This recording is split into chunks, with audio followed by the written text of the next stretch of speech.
Welcome, everyone. I am so thrilled to have you here for this explainer. If you've ever looked at your bread machine and thought of it just as a basic set it and forget it box, well, prepare to have your mind completely blown today. We are taking that machine and turning it into your ultimate baking sous chef. We're going to dive right into the real mechanics of dough consistency, handling tricky ingredients, and high-heat hybrid baking by exploring the techniques hidden inside 7 distinct recipes. Okay, let's dive into this. Here is the masterclass journey we're taking today. First, mastering basic dough consistency. Then, managing moisture and dairy, hand rolling and toppings, and finally, baking pitas in the oven. All right, let's jump right into part 1, mastering basic dough consistency, and why trusting your senses is key to the perfect loaf. Now, the biggest mistake we homemakers make, blindly trusting the machine's timer. Your bread machine does the heavy lifting, for sure, but you are the master baker. Notice the huge difference in how we handle a savory dough versus a sweet, fruity one. Take a savory bake like paprika onion bread. It hydrates super fast, so you need to check that dough just 5 minutes into mixing. But then look at the peaches and cream bread.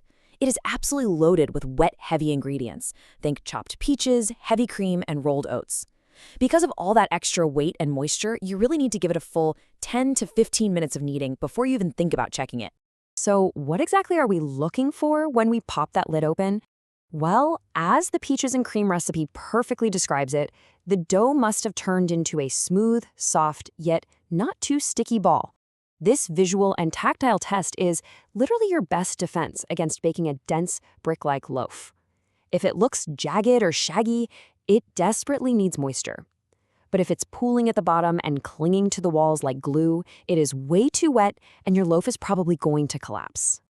All right, so how do we fix it? It's actually super simple to adjust by touch, right during the knead cycle. If it's too wet and sticky, just add 1 to 2 tablespoons of flour. Too dry, splash in 1 to 2 tablespoons of water. And here is a game-changing tip from our paprika onion recipe. You want your baseline water temperature to sit right between 70 and 80 degrees Fahrenheit. That specific range is the absolute Goldilocks zone for yeast activation. It guarantees a solid dough structure, whether you're whipping up a fast-hydrating savory onion loaf or heavy, sweet fruit bread. Moving on to section 2, managing moisture and dairy, where we tackle those sensitive and heavy ingredients. Now, for those of you who love waking up to the smell of fresh bread, you might be totally tempted to prep a triple cheese bread the night before. But I've got a question for you. Why should you absolutely never use the delayed timer for this specific recipe? Well, it all comes down to food safety and ingredient integrity. Delaying the cycle risks spoiling sensitive dairy, especially the creamed cottage cheese that gives that triple cheese bread its incredible rich flavor.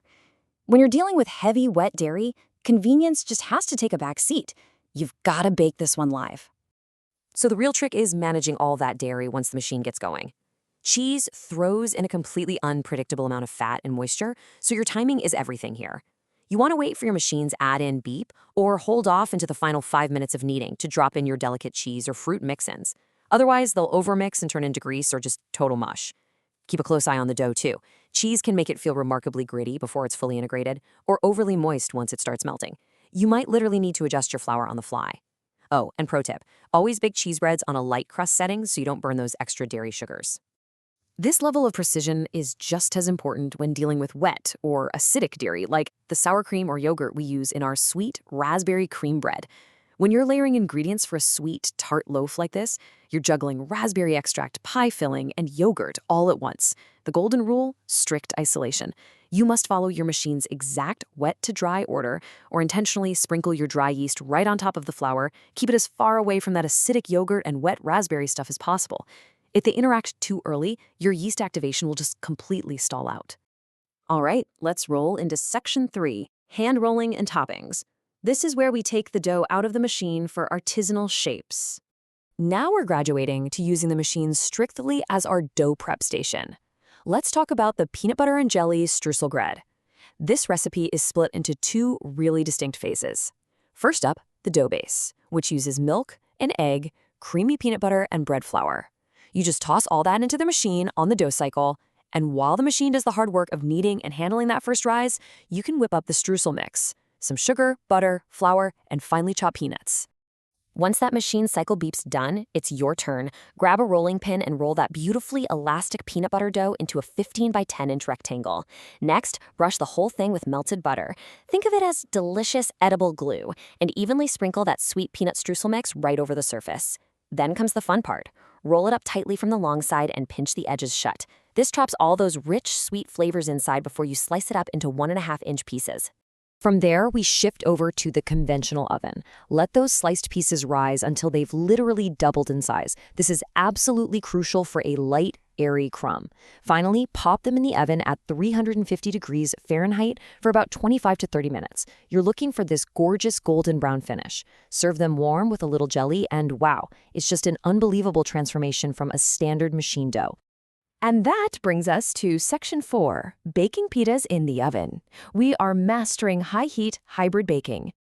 Once again, the bread machine plays sous chef here, tackling the kneading on the dough cycle to perfectly blend the water, olive oil, flour, and yeast. But the second it finishes, you pull that dough out and give it a brief hand knead into a smooth ball. Divide it into 8 equal pieces and flatten them out to about an inch thick. Now, step 3 is non-negotiable. Cover them with a damp towel and just let them rest for 10 minutes. Why? It relaxes the gluten. That makes step 4, rolling them out super thin to 1/4 or 1/3 of an inch, so much easier. Getting that classic pita pocket is all about intense thermal shock. You aren't just preheating the oven, you need to preheat your baking sheet to a scorching 475 degrees Fahrenheit. Give the oven a quick spray of water to create some steam, and immediately throw your flattened dough right onto that screaming hot sheet. Instantly drop the heat down to 450 degrees and bake them for just 3 minutes. This rapid blast of heat causes the water inside the dough to vaporize instantly, puffing it up like magic to create that perfect pocket. I absolutely love the visual from the recipe text for this part. After those 3 minutes, it says the dough must remain white in color and looks like balloon. That is your ultimate metric for success right there. Do not, I repeat, do not wait for them to turn golden brown. The whole point of a pita is soft, pliable utility, not a crusty exterior. If you let them brown, they'll become brittle and literally shatter the second you try to stuff them with ingredients. And hey, the technique doesn't end when you pull them out of the oven. Managing the moisture post-bake is just as important. Immediately transfer those hot little balloons to a cooling rack and cover them with a wet towel. This traps the residual steam, keeping the outside perfectly soft as they carefully deflate. Once they're completely cool, chuck them straight into Ziploc bags to lock that moisture in for good.